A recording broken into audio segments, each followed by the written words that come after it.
Away we go. And I'm going to mute myself to get rid of the background noise. Well, Becky, it's good to have you. Thank you. Thank you. Yeah, thank you so much. We are now recording, folks. Hello, I am Charlie Winterbauer, co-chair of the Southeast Coastal Chapter of the Native Plant Society. And I'm going to give a very brief introduction to our speaker today because a full bio went out with my announcement. But here's the short introduction. Becky Skiba is from the NC Wildlife Commission.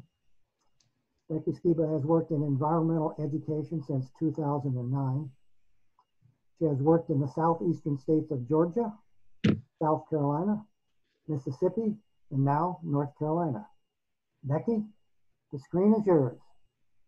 Okay, great. Thank you so much, Charlie. Thank you everybody for having me here. I know that, Sunday, day of rest, you probably have some other fun activities you'd like to get to. So thanks so much for having me. And Charlie, you may have to give me a time, idea. I got my phone here next to me, but I get really excited about stuff like this, so I'll make it long. But if y'all have any questions as we go, I guess, feel free to ask. And if not, we can save them to the end. Totally up to you, whatever works best for you. Well, let's try to keep it with the questions probably an hour. Okay, gotcha. And I just want to let you know too, after this, I'm going to send a PDF of the whole presentation to Charlie and Michael so that they can distribute it to anybody that's interested in having that. And if you want kind of the handout, even as a Word document with the notes that I have for the slides, it should show up on the PDF document. That way you'll have it to review later if there's something that you really wanted to see. So, great, thank you.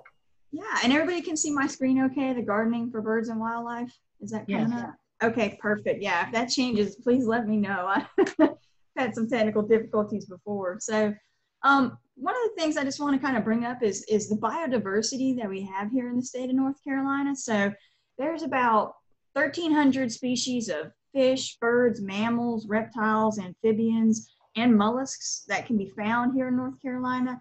And about 200 of those are protected by state or federal endangered species laws. So a lot of that, as we were kind of chatting earlier, has to do with loss of habitat, loss of suitable habitat. So that can really be a big issue there. And we have about, let's see, when we talk about going native, some of the things that we really need to consider when we're trying to rewild our yard or just try to make it more home-like for different animals through different seasons, you just got to kind of ask yourself what you want to attract. But some of the very basic components of habitat are going to include, food and cover, space and a suitable arrangement, water, and a diversity of plants and structures. So like, for instance, here I've got and this is just really just edited in footage, but say I've got, everybody's seen bird feeders and it has like flanked by shrubs and trees, things of varying heights, a water source. And this makes it all really easy for animals to come in and use it. And some of the small steps that you can do to try to rewild your area, just one stage at a time, is you could start by replacing one non-native plant at a time. So giving wildlife something that they can actually use. Replacing monoculture grasses with native flowers or shrubs, grasses, or even edibles, or even bunches of them. Like I have in my background right now, blue stem, but you can buy at a lot of these native plant sales these really pretty, I think I had one that was like blue thunder, something, like all these different batches. And they're really nice to kind of, even if you have a fenced in yard, to add in as like a little corner area to help create a nice traveling corridor for wildlife or a place to hide from predators. So that's something that really helps out as well. And I know after the hurricane, some of us got some high winds and you probably had some downed trees or leaves or things like that. But if you have the space and you're able to, saving some of those snags and down logs, we'll go into it a little bit later about how that really helps all sorts of wildlife, species, not just birds. But another thing to kind of consider when you're thinking about how animals might best use your property is the next rain we have, which I don't know about you, but here is probably coming this evening. Look at the water drainage patterns in your yard and maybe think about how you might be able to maximize that for a nice area for wildlife to use, those collective pools for a water source, or how that might help you kind of plan out and arrange your yard for wildlife gardening. So some of the wildlife needs that we're thinking about, again, you want to think about what species you want to attract. Most people think of this in the inverse, and they're like, what do I not want? And I know for folks that grow gardens and things, deer are kind of high on that list. But when you're considering that, having a diverse number or species of plants is really going to add to the overall appeal of your habitat that you're creating. So think about, what are the food sources it provides? Or do you have anything that produces nuts or seeds or fruits, nectar maybe for pollinators? All of these things are different food sources that are going to impact different species of wildlife, whether it be a pollinator, a mammal, a bird, insects in general. I mean, our bird species are extremely variable in their habits. So, dead trees, logs on the ground provide home for more than 400 species of birds, mammals, and amphibians. But if you take into account their food sources and what they're eating, that's really going to kind of change up who you expect to see coming through, especially during migrations versus resident species. So the way you want to arrange those different plants close to one another. So for folks that like to do pollinator gardens, they typically have some of your more of the ground cover, which we'll get into, and then they move up to things that are a little bit stalkier. And then, as they move back, hopefully your vegetation is kind of growing in stratification, so that once we have, some larvae or caterpillars here, they can go into some of the higher vegetation to hide, so they're not all eaten, so that then they can mature into, metamorphize into butterflies or anything that they're trying to be to move to the next stage. So it's not all just like eaten immediately.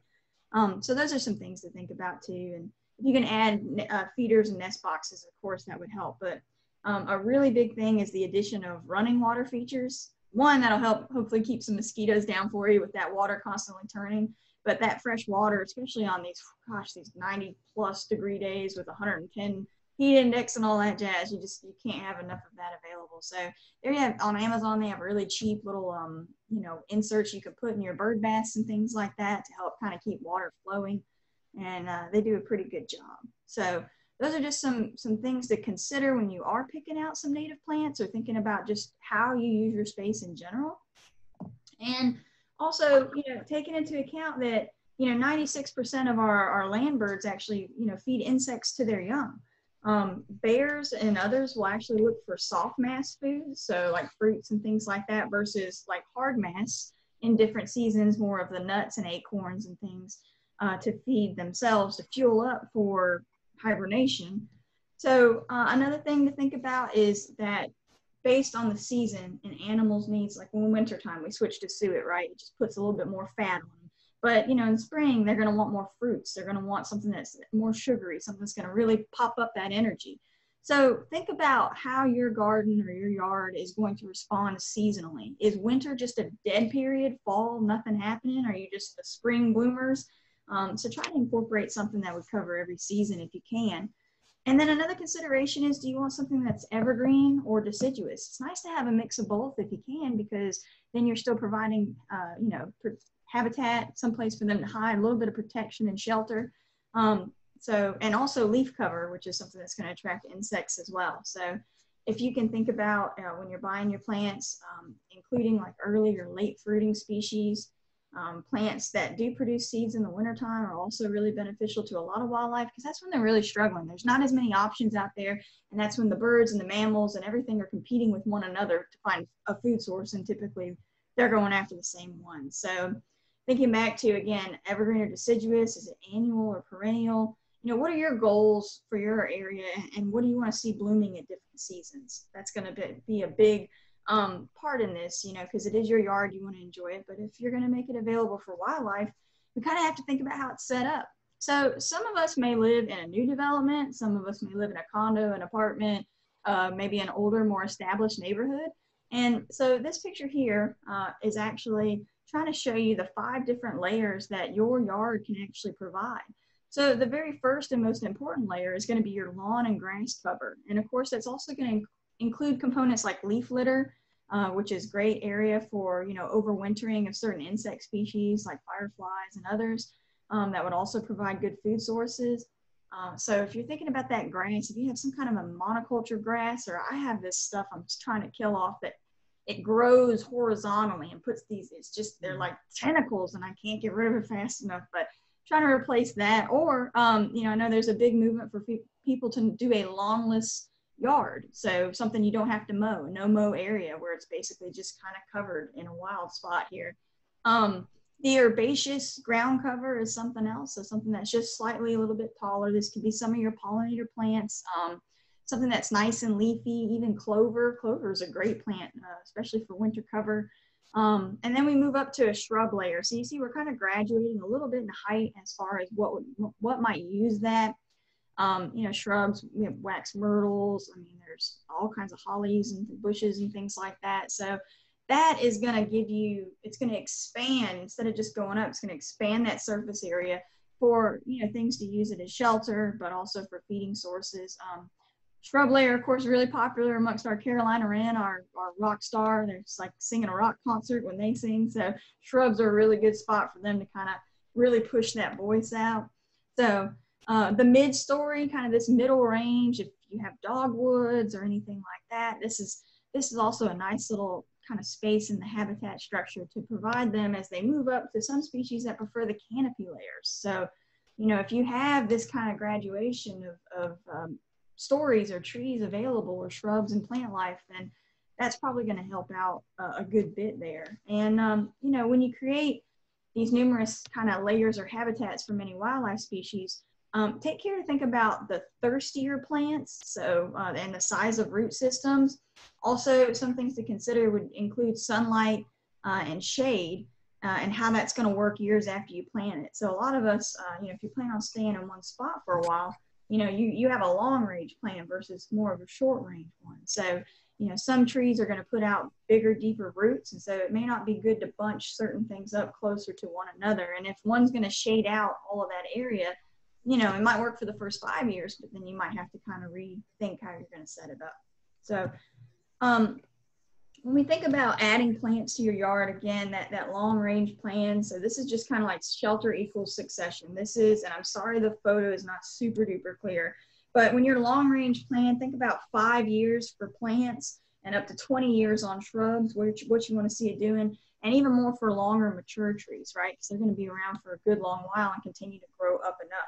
And so when we're talking about sunlight and how to think about it, think about you're adding a canopy and an understory, or maybe you just kind of want that primary successive kind of open area in your yard, and that's fine too, because wildlife is going to use all different portions of this. So, you know, it's something that we can really take advantage of. And so thinking about those diverse landscapes and why they're actually important.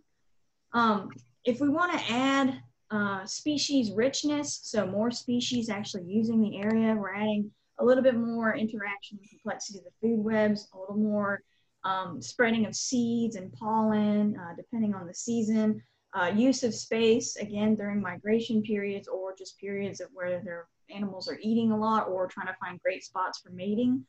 And also the more diverse, you know, if you get a fungus or a parasite or a certain insect that just goes to town, or, you know, you just have a whole bunch of deer or something move in and nibble on something, they won't necessarily eat everything. So, you know, the more species that you have, the more likely everything's going to you're going to have something living, something moving on to the next year. So, and again, a big part of it is creating those corridors. So if you have plants that have larger leaves than say some of the more smaller ovate leaves, like a Yopon Hollywood, you know, I mean, that's going to kind of open it up to use for different species of insects and birds and mammals as well. But all of that is going to create basically a green corridor where they feel they can pass safely without getting predated upon, or have access to food and water, and be more encouraged to visit those spots more frequently because they feel protected. So that's just something to think about. Another thing to consider too, and I'm not saying this is your yard, but, you know, think about some of the favorite birding spots that you go to, right? And there's certain ones we know we have, you know, habitat specialists, right? So like, for instance, if I go to a pine forest, I'm almost 99.9% sure I'm going to hear a pine warbler, okay? So if you think about where these birds in the canopy or the story, where you actually might find them. So this is not up here. These are just up in the white portion of the screen so that you can read the names. That's not because they're the worm-eating warbler is not flying at that altitude all the time hanging out. So it's just kind of like if you were to take that and put it in that section of the tree. So like, you know, our northern bobwhite, mourning dove, that's more primary succession, more open habitat they prefer. And then you get more into this mixed area and you start to have vireos, tanagers. I know it says black-capped chickadee, just excuse that. You can just think of our chickadees that we have. Carolina wrens, tufted titmice. And then when you start to get more into the more mature trees, and again, when we say more mature, we're allowing them to age. So some of those trees are softer because of decay. And so that opens it up for more activity with woodpeckers and ovenbirds and birds that really have a very loud call because they have to be able to shout and make sure it gets through the timberline here. But the habitat requirements are basically they need shelter from above and below. They need a very nutrient-rich food source. Suitable nesting areas, so that could be cavities, tree branches, ground nesting, whatever they prefer, and enough breeding territory per season, so migrants versus residents. And so with such a great diversity of bird species, habitat actually helps us narrow down who we expect to find. But due to a difference in food sources, nesting needs, and behavioral characteristics, birds are going to choose those different habitats to readily meet their needs in a time where the energy, you know, is at a premium. So again, during mating periods and during just before migration and stuff. So safety in plain sight is usually pretty imperative for birds to be reproductively successful. But that also applies to mammals and other animals, reptiles, amphibians, things like that. They need to kind of be able to see what's coming, but also be able to interact with one another. So the competition for, you know, resources such as nesting areas, food, water, and space, it is really high during migration periods for birds in the spring and the fall, as well as some of our mammalian species as well. So, and there's always overlap, so just keep that in mind.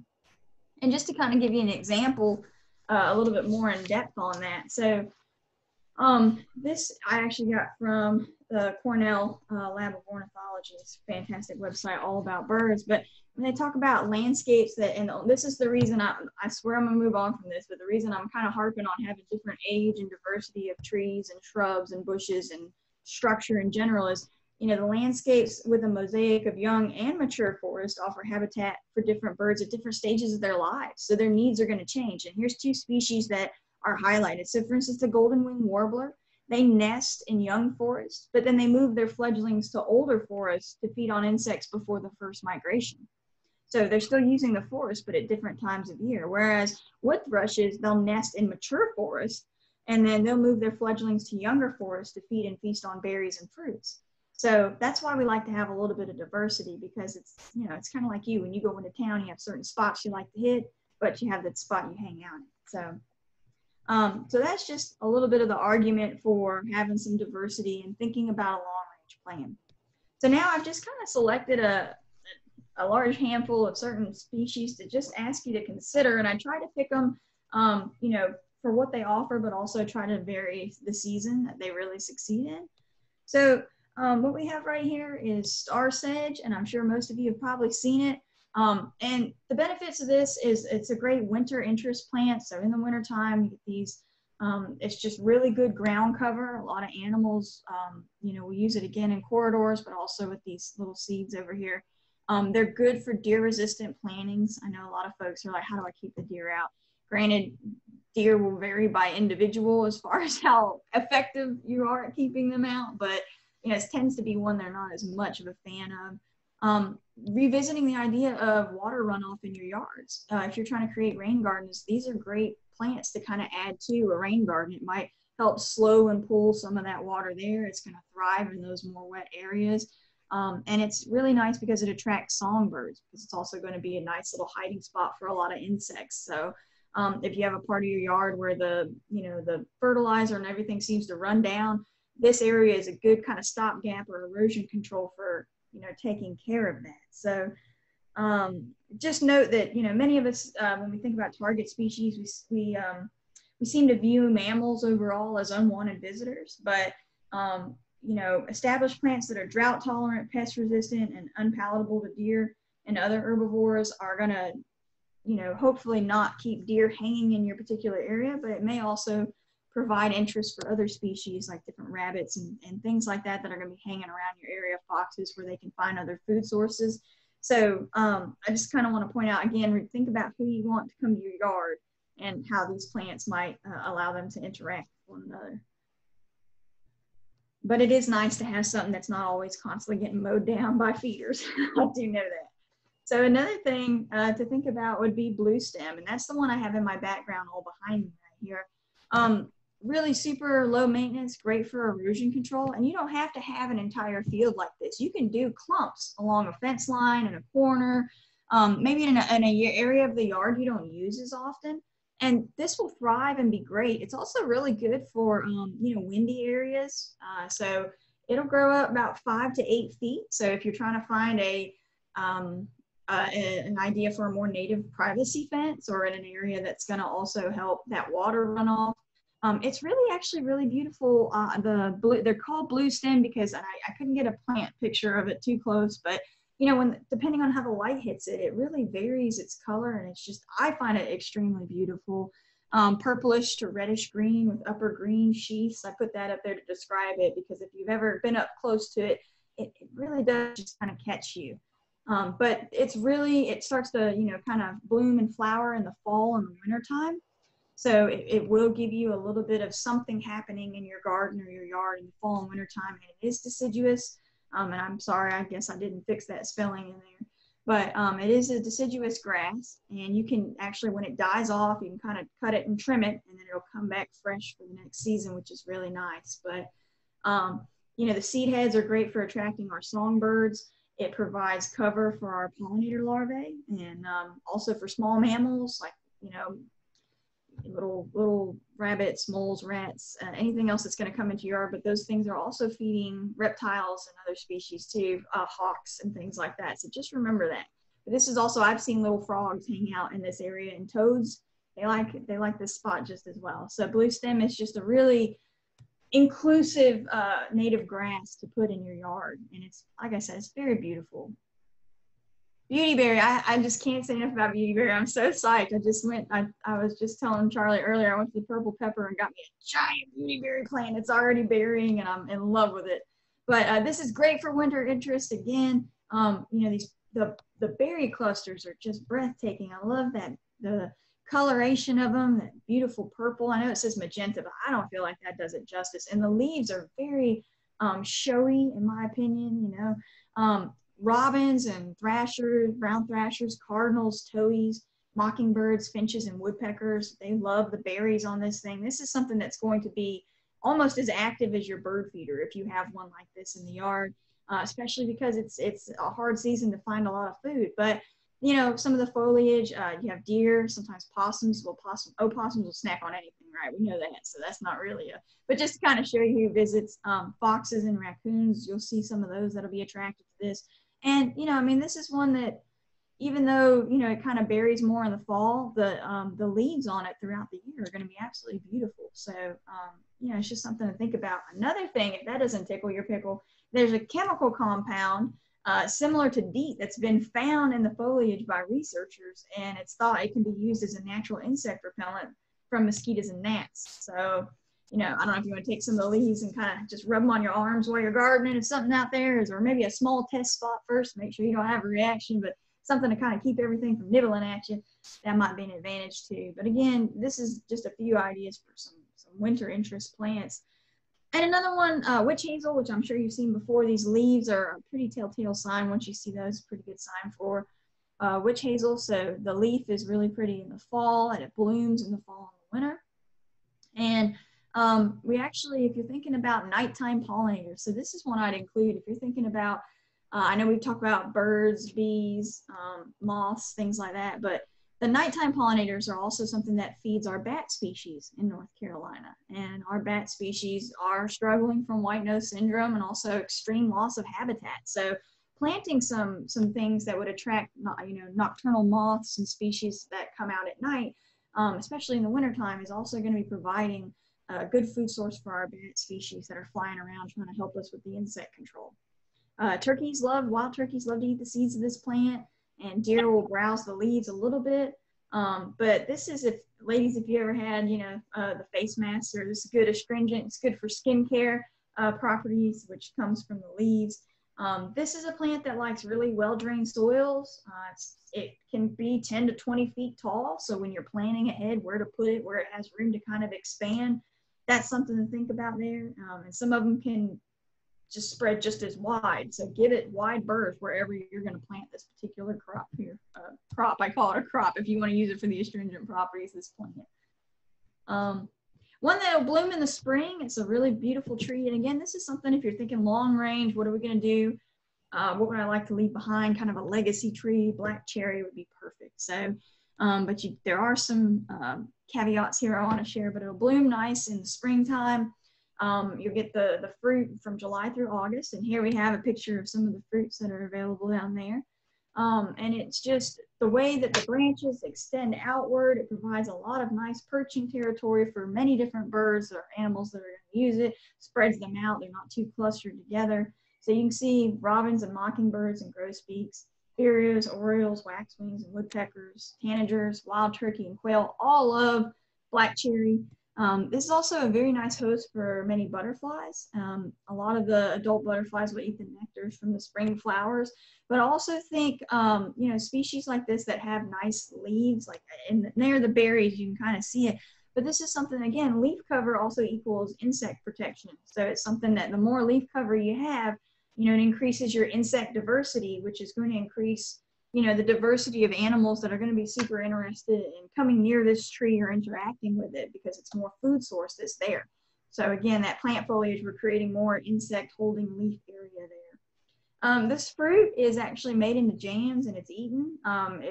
Don't eat it ripe from the actual tree. The leaves and the stems and the seeds are poisonous to humans. So if you're one of those that likes to go out and just have the yard be edible, just take caution on that. So, you know, it's just a great overall food source for many different creatures and that are using your yard, again, as a corridor or at the base of it, in the mid canopy and up at the leaf level. Purple coneflower, I love these guys. I got a couple of them. I can always use some more, so I'm on the lookout. But this is a nice summer, fall flowering plant. I know they're flowering right now. Beautiful perennial. I have had some bees and I have seen some beautiful butterflies. Can't tell you the species. I gotta get a lot better at identifying those. But, you know, they say goldfinches really enjoy this. So this is something that if you are setting up a pollinator garden, I know that there's all kinds of plans. And I think, what is it? They like you to plant in odds. So you like 3 to 5 and you just kind of cluster them up. And that seems to be really helpful for attracting things to a specific area. Although you might notice it's slightly deer resistant. I feel like that could be stuck on any single plant. So if they're hungry enough, they're going to go for it. But in this garden, you see they kind of have them all clustered in an area. They make great if you want to kind of border your garden out to try to attract bees and butterflies. And then you can have another plant planted close that's also something for interest for them, to give them just it's almost like setting up a nice little buffet line for them, right? So think about it like that. If you were a butterfly or a bee, how would you like to use that area? Do you really want to have to travel a vast space between food sources? Maybe too much work. So just think about that. But purple coneflower, beautiful, easy to get a hold of. You know, those 4-sided achenes are really attractive to birds. And if, you know, once it dies, you can just pick that off, deadhead it, let it fall in there, and it'll kind of replant itself. So really great to have. Another thing to think about, so we've been talking about trees and, you know, shrubs and plants that we could put in clusters, but, you know, vines are super important to a lot of reptile species, amphibians, but as well as birds and pollinators. So this is one that'll bloom, you know, April through July, but also it'll have another resurgence in late summer, early fall. So around this time, depending on where you are. And if you like hummingbirds, this is pretty good mimic for a lot of your hummingbird feeders here. So this is one that really attracts them. So when you're thinking about the types of pollinators, maybe do have a hummingbird feeder close by to this type of flower to try to, you know, attract them, but also this is a flower with that red that they see and they come right to it, but it'll kind of solidify, hey, this is where I need to go when I want food. So you can kind of start establishing that as a territory for your hummingbirds. And it's a great food for the spring azure butterfly larvae, for those of you that are butterfly enthusiasts there. But the berries are eaten by songbirds, and you will get some snacking on by deer, but there's solutions. You can kind of put up a nice trellis there, something to give it something to climb or to crawl. That's another thing though, is that it needs support as it grows, because it can grow up to 15 feet. And just when you're planting it, just keep that in mind, that you need to provide continuous support. If you don't want this growing on the side of your house, maybe think of a trellis or some sort of an arbor or any way to kind of hold and contain it, because it is a pretty good climber. But has non-fragrant flowers. It also is just really good fall bird food as well. Elderberry, I'm sure with people getting colds and flus, we've all been hearing about elderberry, I'm sure. So they have these really beautiful, kind of tiny lemon-scented white flowers. In June, you probably saw a lot of them in bloom. Honestly, they're in a lot of wild areas as well. So it's pretty easy to find. The purplish blackberries are edible. They make it into syrups and things for sore throats or for helping you recover from flus. It's kind of reduces that, is it the convalescent period, I think they call it. So, but those berries, they feed a lot of insects and songbirds, or the leaves will feed the insects, songbirds, mammals, and it attracts a lot of pollinators. This, as you see in this particular mature elderberry bush here, it provides great nesting cover. So even mammals will get up underneath these bushes and nest, but also just for birds coming and grabbing the snacks and things that they need.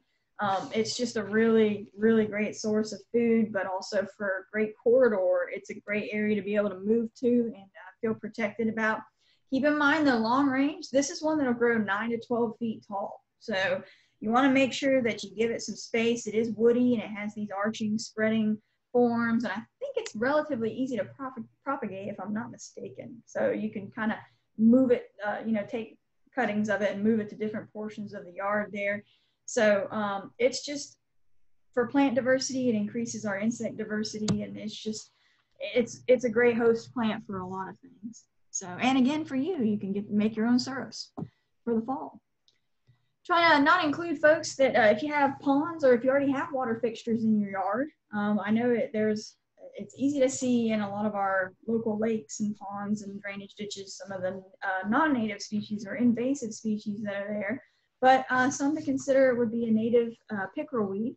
So if you have a drainage ditch or an area of your yard that just stays swampy or super wet all the time, consider adding some pickerelweed and see how well it does. I mean, you may end up creating habitat for a lot of amphibian species and a great little area to collect water for some of our mammals and our birds, as well as our reptile species, I guess when we're not in a drought. So you can still try to utilize that. The stalks on these pickerelweeds, we often see dragonflies attaching to them. They'll put their eggs on them. You'll see damselflies in the areas as well. These nice purple kind of cones will attract birds, and frogs will get down into the actual leaves and use that particular area as a space for protection against predators. But again, if you have an area that stays wet long enough, if you have some vegetation like this to create some shade, you may even get some frog or toad eggs. So that's something to think about too. So, but it'll fruit in the fall and the summertime. So that's also something really nice, that once you have it there, as long as it's a wet area, you can still provide food for a lot of wildlife. So spiderwort, this is one that, most people probably already know. They have it in, you can put it in hanging baskets to add layers. So, say you've already got some ground cover, you've got some trees and some shrubs, hanging baskets are a nice way to cheat, where you don't have to have a big stalk or a giant, roots or any kind of a stump in between. A hanging basket, you can bury them at different heights, and that will also be great little kind of floating oases for hummingbirds or pollinators or other birds to visit. So this is T. virginiana, and that's native to parts of North Carolina. So it's great for attracting bees and pollinators. This is also one that's super easy to propagate. So if you're, trying to think about, hey, what can I give to friends and family? Try giving them some starts of spiderwort and encourage them to put them in their yard. I mean, that's a great way to share natives with others, and it's literally zero work on their part, because all you have to do is pass it off and they hang it somewhere, and then you're creating habitat in yards that you're affecting through your friendships there. So, but they must be shaded for most of the day. So that's something to make sure that you pay attention to how much sun certain parts of your yard get through the day. And it's also one that you can bring indoors if you need to. So that's something most people don't have a problem with bringing it indoors, but I've seen little anole lizards in here. Definitely get some little frogs in there in some areas where it gets a little bit more wet.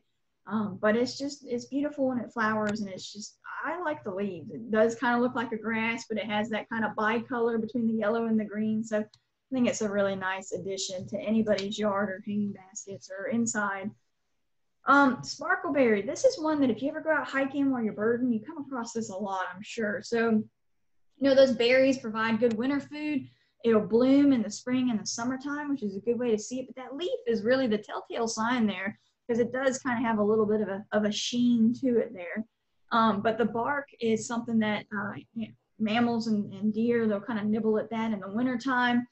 Beautiful foliage in the fall. It's great for butterflies as far as a nectar plant, and apparently the Henry's elfin butterfly really like to snack on it for their larvae, or the larvae food. So they'll just, you know, go through all the leaves. They really enjoy it. But this is one that, you know, as a black bear is moving through the forest and areas like that, it's a great snack for them. Wild turkeys, grouse, other small mammals.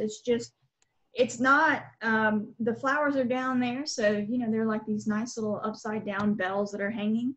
When you see it in the fall or the winter, it's not a particularly showy plant, but it does provide a little bit of leaf cover, and it just, I don't know, I think it's a really good winter cover source, and it's great connecting that corridor for a lot of different species that are moving, but it's also perfect for bee species. So just something else to think about. This is one that doesn't get especially large, so you can kind of control it and maintain it in certain areas of your yard if you're just looking for, you know, a smaller kind of shrub or tree to put in your yard.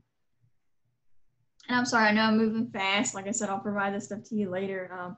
But red maple, this is one we see everywhere, and there's a reason it thrives here, because it really matches with a lot of our, you know, our drainage conditions, as well as the way that we get water around here and our temperatures. But beautiful, like I think you're familiar with a red maple, you know that at least one part of the tree is going to be red in any season. So it may be the stem, it may be the leaves. So that's just something to watch out for. But I just, you know, a maple leaf is just something that adds a little bit of flair to your yard. So you know, will fruit or produce the kind of the nut in the spring, and in the winter and early spring is when you'll get these beautiful flowers through here. Great for our caterpillar species and attracting bees and pollinators. I've seen birds that like to perch up in here, and they like to eat the seeds that it provides.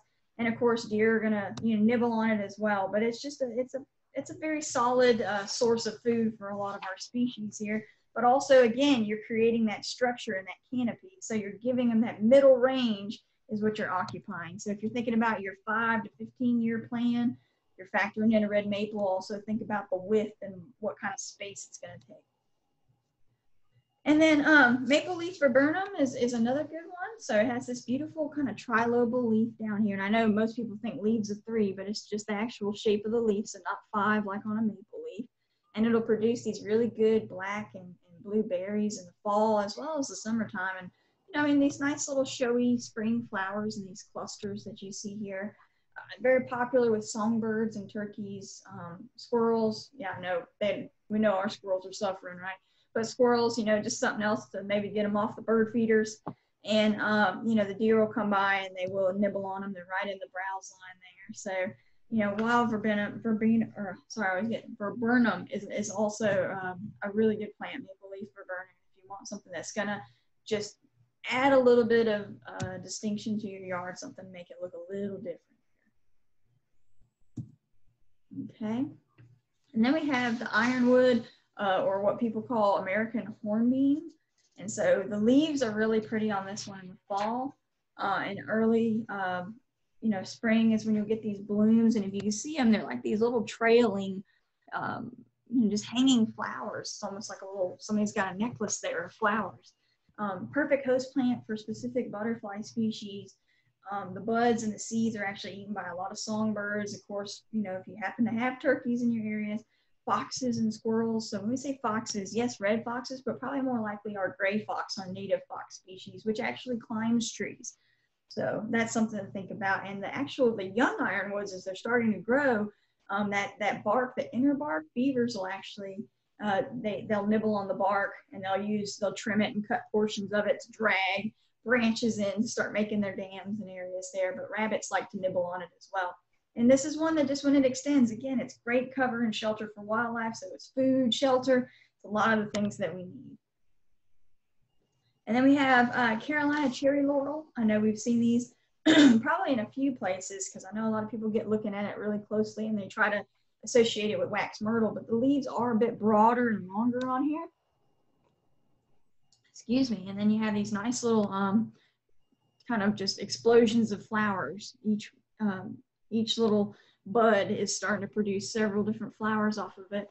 And it just, between the leaf cover and the flowers, it's really great host plant for a lot of butterfly species. So caterpillars can hide on the underside of those leaves and then immediately crawl out and, you know, get a lot of food from the leaves that they eat their way through. And then when they fall off of that leaf because they've eaten it all, they have another one to catch it. So, and then between the pollinators using those, the nectar from those flowers. And again, great for songbirds. This is about a mid-sized shrub here, so it's not anything that is going to take up a huge amount of space, and it's something that can be easily trimmed back. I will tell you though, this one is poisonous to us, so you don't want to go out and just start eating the berries. Leave that for the wildlife to nibble on. They can handle it, they can digest it.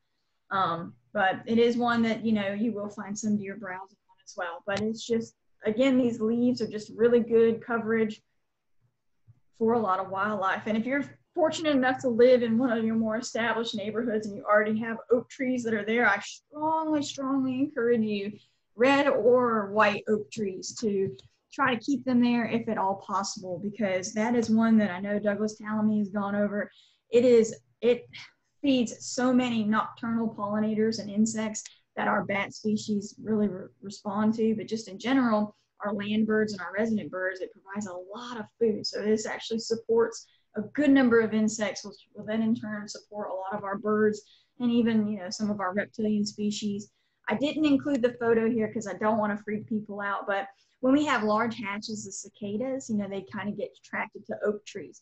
And so you'll see them up on the bark or at the roots, like kind of the nodes down there.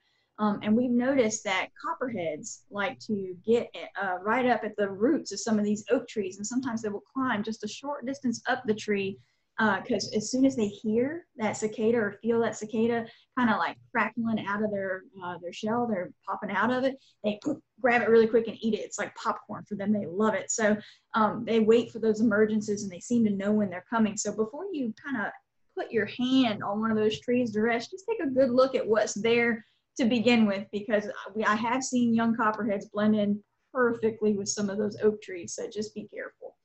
But, you know, oak trees, huge for habitat.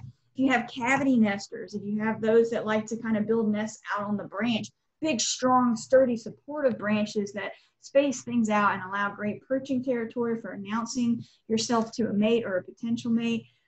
These trees just offer so many benefits, and it's just so hard to find upper, you know, canopy trees that really support a lot of different species. And bears, you know, oak trees, I know everybody thinks bears, they, you know, they hang out in caves and things.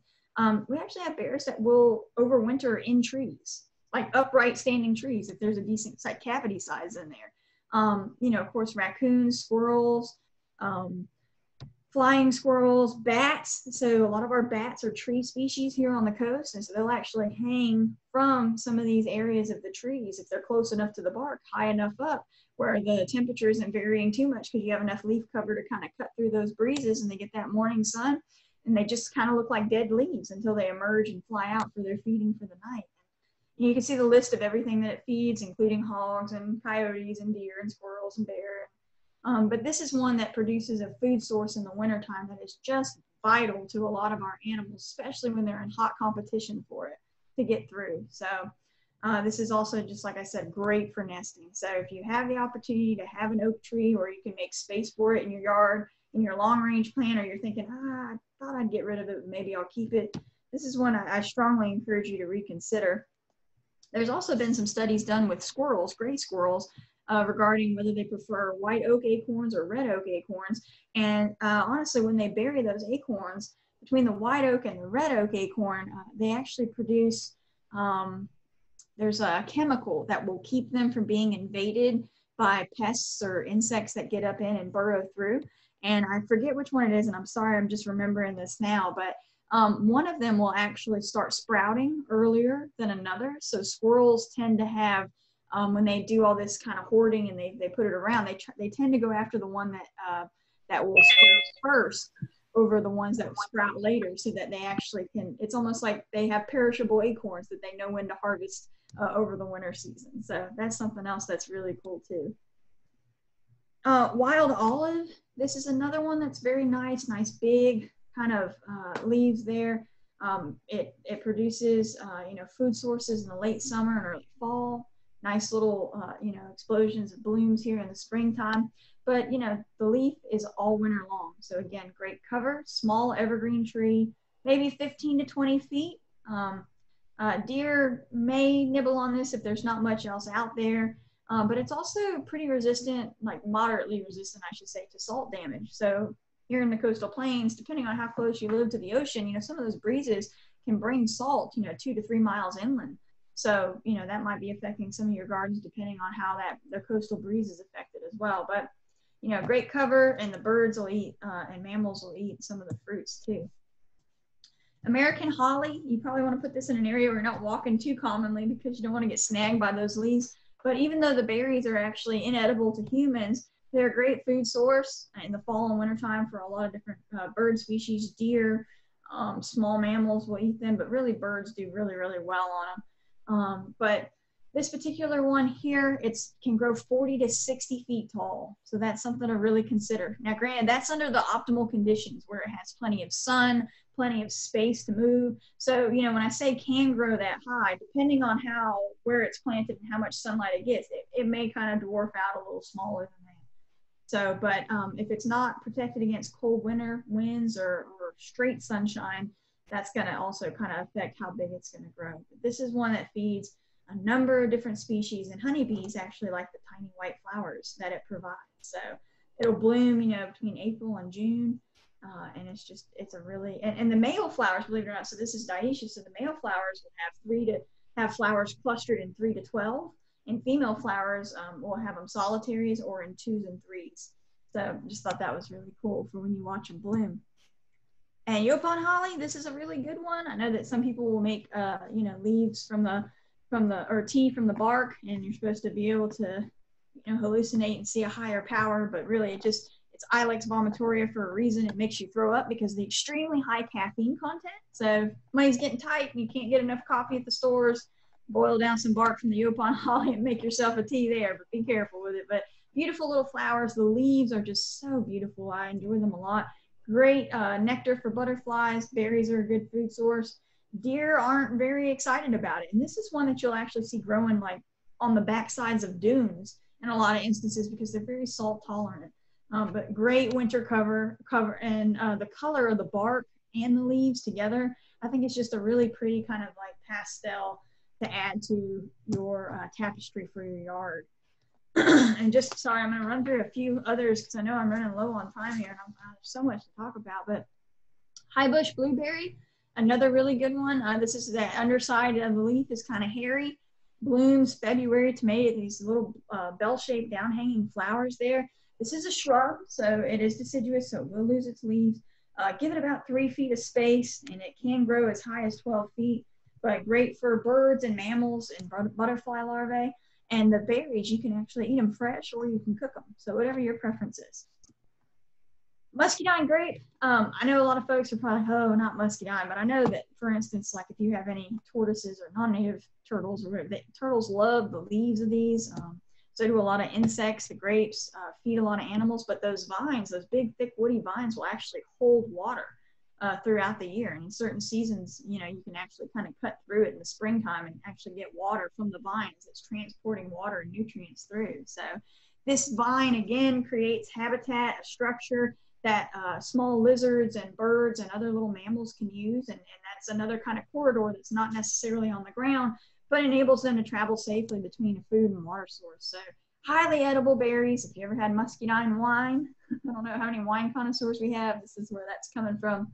But it's just great nesting cover as well. But again, this is one that you're going to want to give it something to climb. It's something to be really supportive of because it is a climber and it will take off. So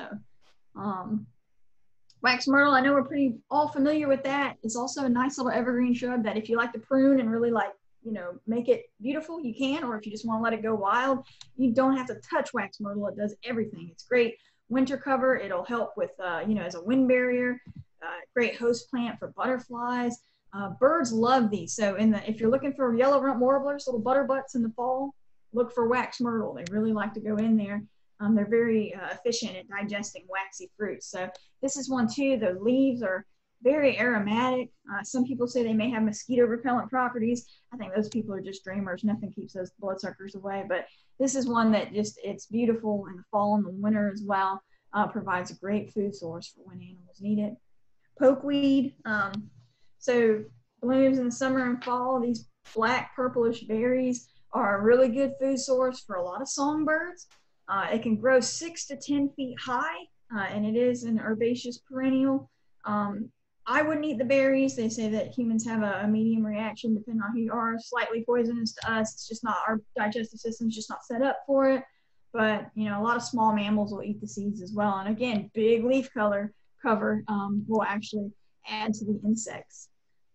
Cardinal flower, very attractive to hummingbirds and butterflies, kind of like little red Roman candles going off in your yard. Adds some new dimension. So it's leggy, and then it has the bloom kind of on the tippy top. So it'll add, again, another just layer above, hopefully something that you have there to attract them. And it's really pretty August through November.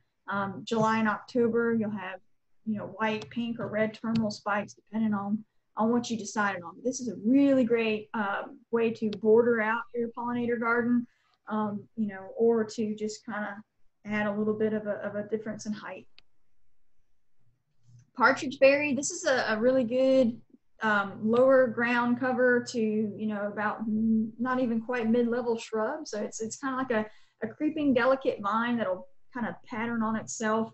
It's almost like a carpeting of an area, little woody herb, and it produces tiny little white flowers, nice little berries. But this is also an alternative to your, you know, non-native grass species. If you're looking for something that's going to kind of do a little bit of erosion control, it's great for shade gardens, border fronts, and a variety of animals enjoy the berries that it produces. But also, again, you're creating habitat and a little bit of a corridor for things that move up underneath. Southern magnolia is another really nice one to have in the yard, very aromatic. These nice cones produce several fruits per cone there, and it's just really good for severe weather cover, great for attracting pollinators, and really good for your power bills. It's a good shade tree. So it's a nice broadleaf evergreen tree. And I think NC State has a publication about how to propagate magnolias efficiently or successfully. And then Eastern red cedar, this is one that's very tolerant to salt. It's a great wind buffer, privacy screen, great winter cover, perfect for nesting.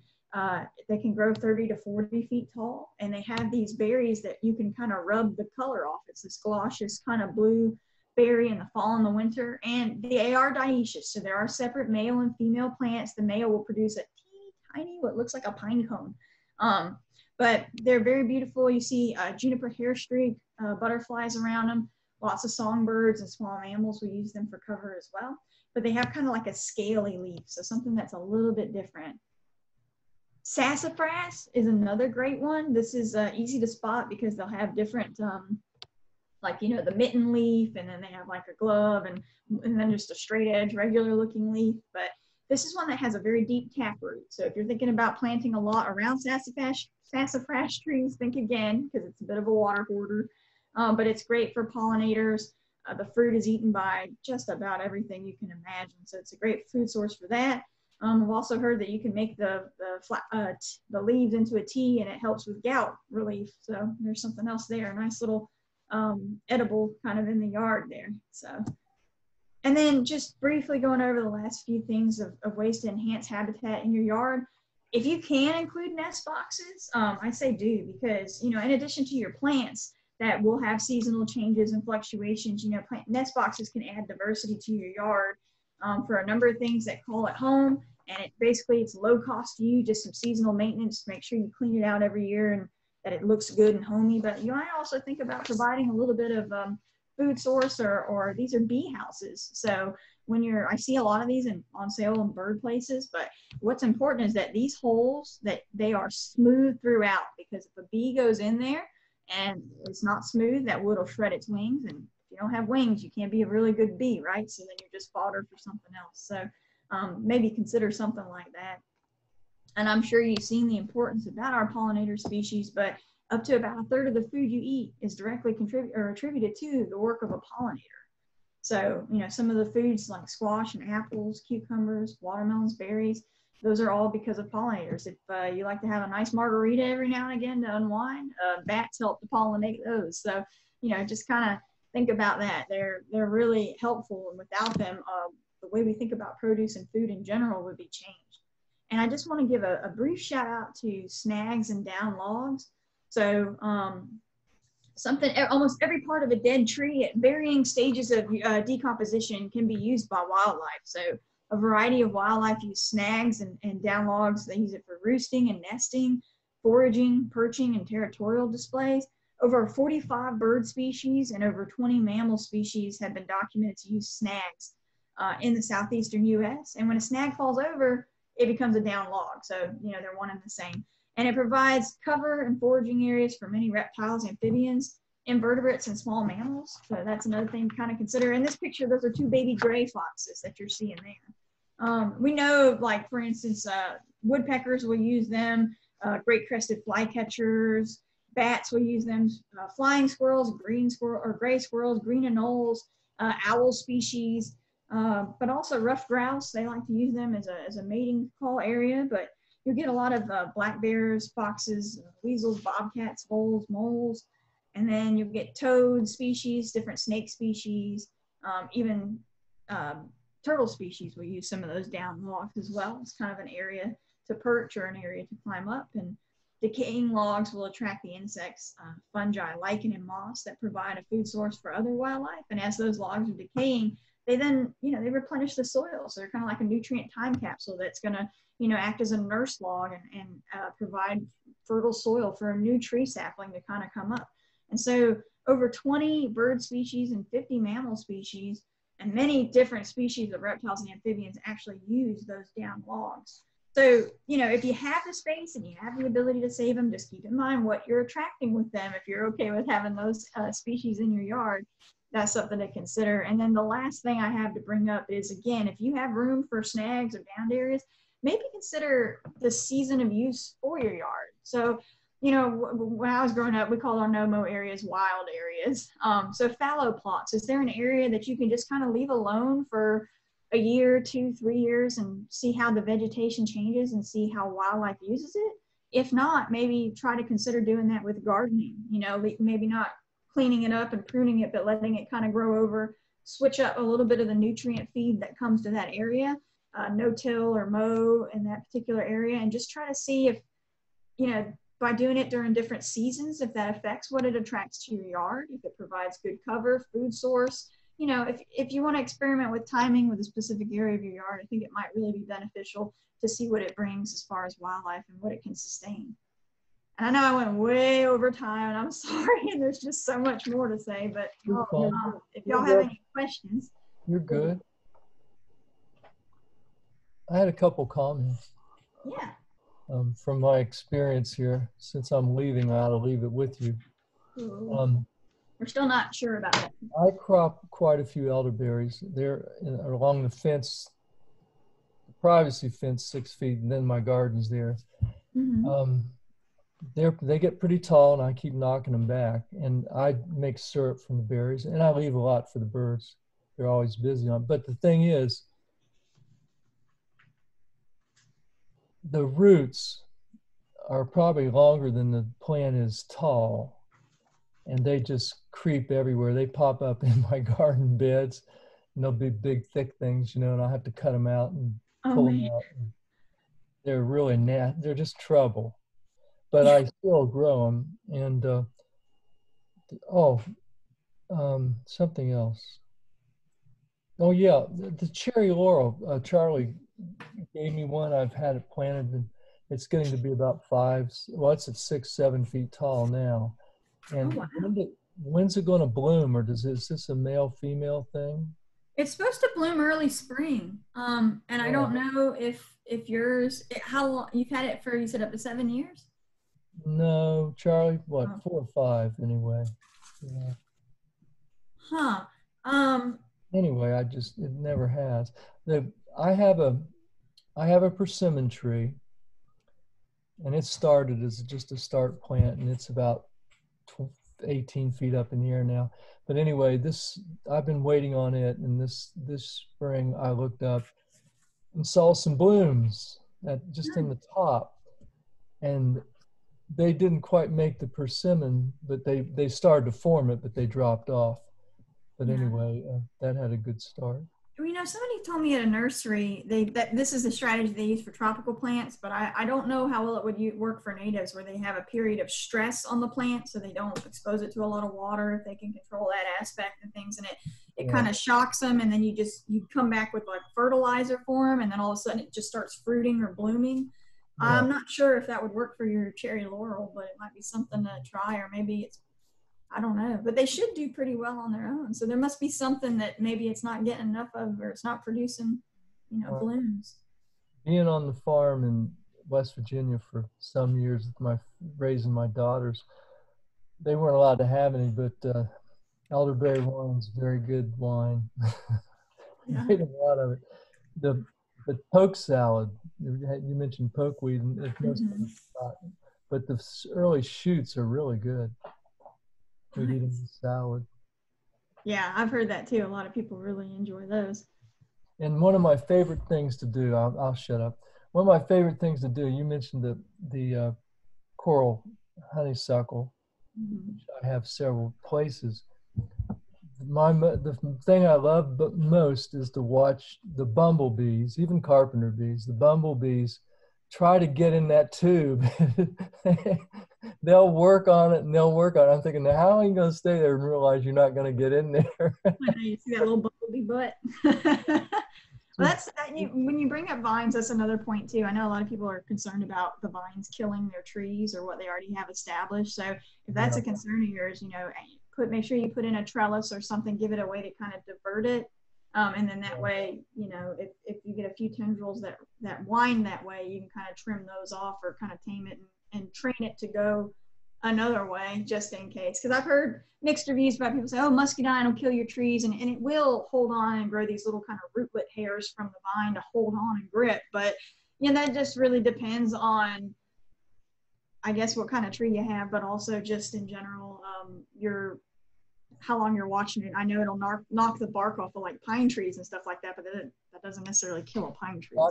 Dr. Bullard, who we lost this year, AJ, he had several species of